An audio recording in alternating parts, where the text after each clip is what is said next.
the Panthers are my other kind of team I spent some time with. I spent some time with Seattle, thank goodness, after this. But it was only really 7. It was 8 games, but really one season. I blew out my shoulder for the second time and was donezo. So I know both of these teams very well. The Packers are heading to Charlotte 5-point favorites. This is a game, honestly, nobody's going to want to watch. Last week in Charlotte, they were giving away tickets for $4. Now, when I got there, it was before Cam Newton. Cam Newton kind of made Charlotte a football town because of the interaction with the community. Obviously, league MVP, big personality. But we had, one of the top defenses when I was there. They had Dan Morgan, they had Julius Peppers, Mike Rucker, Chris Jenkins was probably the best D tackle in the league at the time. But it was really an ACC basketball town, and it turned into a football town. Steve Smith, obviously, on offense. But it's a weird place. And as you watch this game, depending on the weather, these guys, if the Packers get up early, I'm just telling you now from experience, and then obviously what you saw last week, the place could be empty by the second quarter. Could be absolutely empty by the second quarter. Now, Panthers are 2-12, so there's, they got their first win last week against Atlanta. It was like 9-7, barn burner. The Atlanta Falcons, by the way, run the most un-NFL-like offense that you could possibly imagine. They're in 22 and 13 personnel the whole game. They can't figure out who their quarterback's going to be. I think they're starting a new one this week. The Atlanta offense was so unwatchable. In other words, I like to break down tape and kind of try to figure out how I would attack that team. And watching the Atlanta Falcons offense was so frustrating that I just went back to the Saints game. So you guys are going to watch Saints tape here today instead of the Falcons tape. We can watch the Falcons defense, but certainly not the offense. You'd fall asleep. I just know you fall. I don't know all of you, but I'm pretty sure you'd fall asleep watching the tape because it is terrible. The Panthers fired Frank Wright in the middle of the season after owner David Tepper scooped him up, I think, in the middle of last season after he got fired by the Colts in the middle of the season. So I think Frank was the only coach in history to get fired in the middle of the season 2 years in a row. The Panthers had Matt Rule before that, who was an absolute dumpster fire. He got fired in the middle of the second season. And it's interesting because I remember, so David Tepper bought the team from Jerry Richardson. And Jerry was like, Jerry was a Southern gentleman. I don't want to get into all of Jerry's things, but he was a Southern gentleman. Let's put it that way. So I was thrilled when David Tepper bought the club. I thought, okay, new direction. This is great. David Tepper has $70 million in unpaid head coaching salaries over the last 2 seasons alone. Like, in other words, he's fired 2 coaches in the last 2 seasons, and he has $70 million left to pay on those coaches' salaries, the guaranteed money. Panthers have 2 wins this year, and they've had first-round picks, first pick in the draft, Bryce Young. Like, they have talent. The good news for Carolina is that their defense is a legitimately good defense. They have players at every level of football. Brian Burns is a dog. Derek Brown, the defensive tackle, is going to be whoever is going to play right guard this week. He is an absolute monster. When he wants to play, he's an absolute monster. Frankie Lavu at the second level linebacker, he's a guy that is really good run and pass. I've seen Frankie have some of the best linebacker blitz dog pass rushes this year, knocking right guards right on their backside, making people miss, timing. He's really, really good. He's good in the run game. He's also really good as a pass rusher, every down guy. And then they brought in Von Bell. They've drafted a couple guys high, J.C. Horn being the first that comes to mind, 2021 first-round draft pick at corner. But they brought in Von Bell from Cincy to kind of shore up the back end of this defense. So they have leadership and they have experience at all levels. They're a physical football team on defense. The bad news is that Frank Wright's his offensive quarterback kind of guru. And I remember very specifically, it wasn't what he did in Philly when he was there. They obviously won the Super Bowl and Carson Wentz was playing well. And then Nick Foles came in and they won the Super Bowl. But the fall off from when Carson Wentz's fall off really started when Frank left. And because I'm an insider with some of these teams, you find out that the way that Frank was helping the quarterback versus the next guy, like the details, the techniques, the footwork, things that we talk about all the time, was void when he left. So the reason I bring that up is Bryce Young being the first pick in the draft, you have this offensive guru, you bring him in, and it never clicked. They really struggled to find their footing. Bryce Young struggles to go through his progressions. Their offensive line has taken a step back from the last season before. James Campen, who's a former Packers O-line coach, is down there. He did an amazing job last year. They've had some injuries. I'll get into it a little bit later. So, anyways, they fire Frank, and Chris Tabor, the special teams coordinator, is now the interim head coach. They've left everybody else in place, I believe. So this is a team that, even though they won with a 9-7 game last week, they're 2-12. This is a very, very bad football team that the Packers should be thinking, coming off this now 6-8 record, losing 2 straight. It feels like the Packers should be out of the playoff race. There's a path to the playoffs if Green Bay wins out, and this is a get-right game. If there's ever a get-right game on your schedule this late in the season, this is a get-right game. But the Packers, in order to get right, the Packers have to figure out, at least defensively, how to stop offensive teams from either running for 200 yards, which Carolina would be happy to do, or having a perfect quarterback rating. The last 2 weeks, and I know this is small sample size, but you look at the entirety of the season, 4 200-yard rushers. A couple of times we've been absolutely gashed. Jared Goff on Thanksgiving, empty yards, but I just remember they had 361 yards passing or something. But Baker has a perfect record last week, which I don't understand perfect QBRs. I just know that that's pretty good. The Packers came up from 31st to 30th in rushing yards at 138.8, but they're still having communication issues on the back end. It's been a widespread talk this week. Lack of anticipation of the running game, formation recognition issues. And I was asked yesterday, and I'll just real quickly get into this. Like, where do you place blame on that? And, for me, it's like, if it's basic install day one stuff, which I think Matt LaFleur said this was day one install stuff in his press conference, like why he's not firing Joe Barry. If it's true that it's day one install stuff, like in other words, if any reasonable person can sit there and go, we're not being like the water, this isn't being fed through a fire hose. Like we should be able to ingest all this information, and you're not getting it. Like, we got to ask yourself at an individual level, how much time are you spending watching film? Like Ray Lewis, I always go back to Ray Lewis, Peyton Manning. Those guys, we watch film too, but they celebrated it. They were more popular, so they were in the media more often. But the pros guys, they watch tape all day. This is your job. So if you're and I'll remember very specifically, if and Amon and I used to talk about this. Amon and the running backs would come in on Fridays and they'd go through blitz pickup with us. Like, we'd all watch tape together, because if it doesn't matter if I know it. Like, if I know it, but Chad doesn't know it, or Flanagan knows it, but Amon doesn't know it, doesn't matter. So a lot of this is on the players. We didn't need to be told to do that. We just did it. So a lot of this is on the players. You're professional athletes. You have to know the stuff. Now, if you're in a situation where you're continually being told to play 8 yards off on a 3rd and 3, or if you're in a situation where you're continually getting mixed signals, or the language that we're using to describe the same formation or same play is different. Like, in other words, if the DB room is speaking a different vernacular than the linebacker room, and so the communication is just something that they use for, the word cover over here means under over there, and they're yelling 2 different things, which happens in NFL franchises, if believe it or not. Like, the way that people teach tackling is all different language, different concepts, for example. So the way that you teach, you coming in and out of your breaks, the way you teach combo coverage, it could all be different. And we don't know if the communication issues are a function of like they're seeing something different, or they're being taught something different. They're not all in the same room together. So you don't know. Ultimately, if guys are not making run fits, if guys are not tackling, if guys are not attacking the line of scrimmage when they're supposed to, and the coaches are allowing it, or they're playing those players, then that's on the coaches as well. So there's plenty of kind of personal responsibility to go around. I think for me, though, as a player, it starts with you have to know your assignments, and you have to be really good, or at what I just call best of the basics of what you're supposed to be accomplishing. Now, if other people aren't doing their job, it is our responsibility to say, wait a second, this isn't right.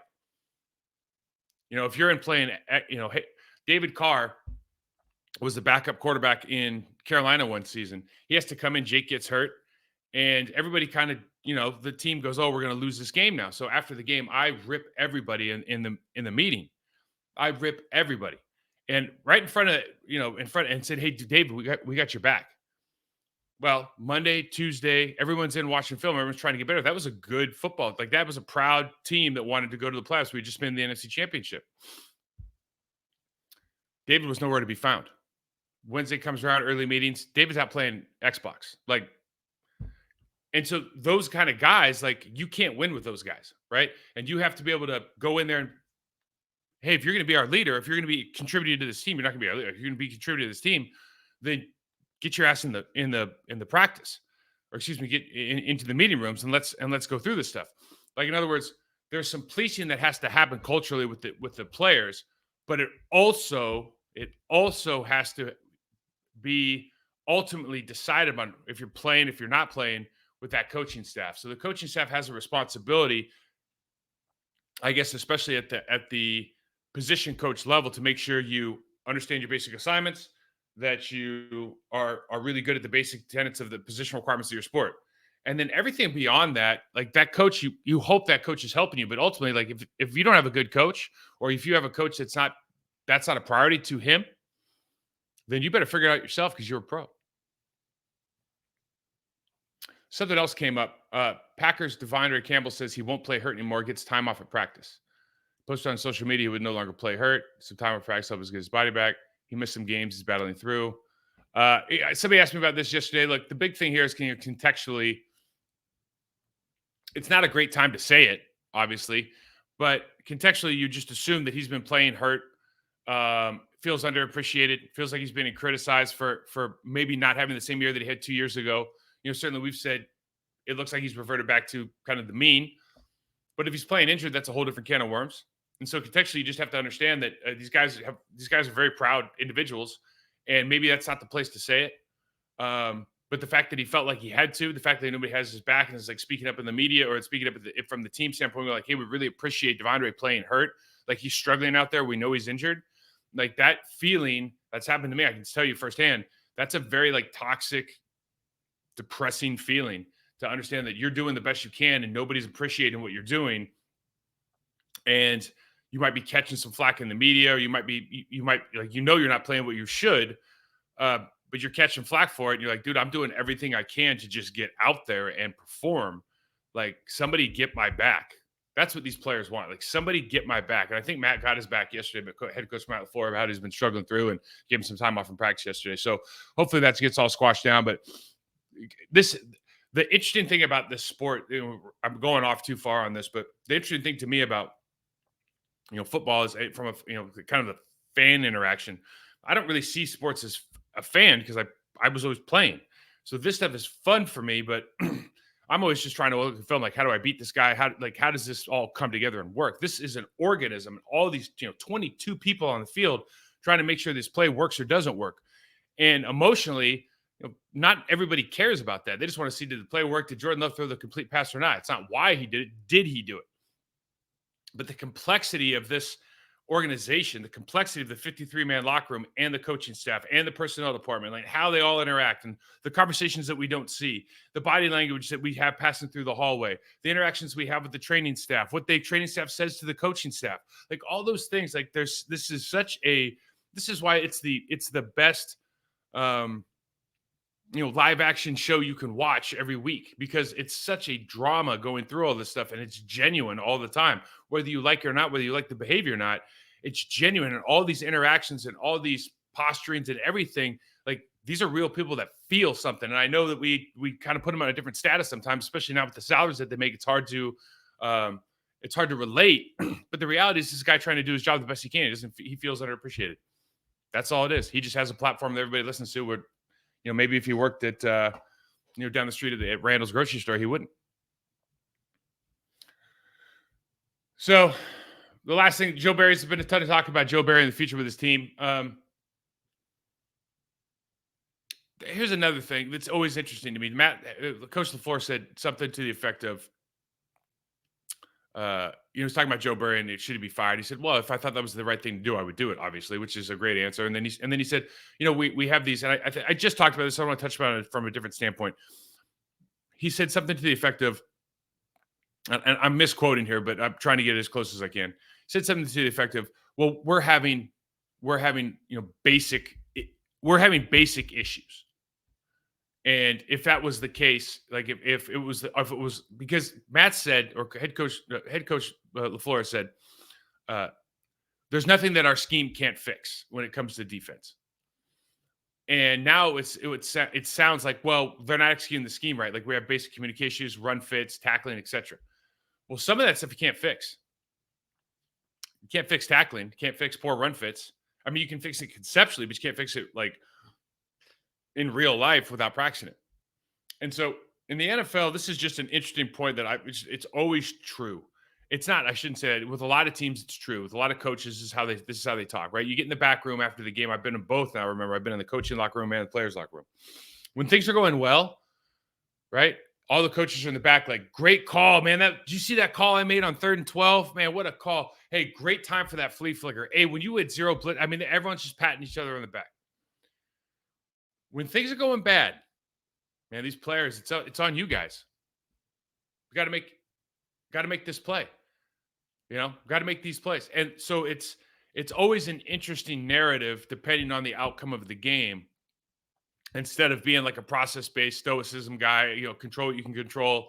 Oh, we're always just trying to do the right things all the time. And the guys that are doing it, I think, find sustained success. But it hit my ear weird when I heard that, because I went, wait a second. That might be true, but you're also 10 yards off on a 3rd and 3. That's true as well. And I think he addressed both those things, but it's like where you put that in your story and how you just all these things are issues. And I know you're giving reasons why not to fire somebody, which we're not going to try to call for people's jobs here on the weekly basis here on the On My Block show.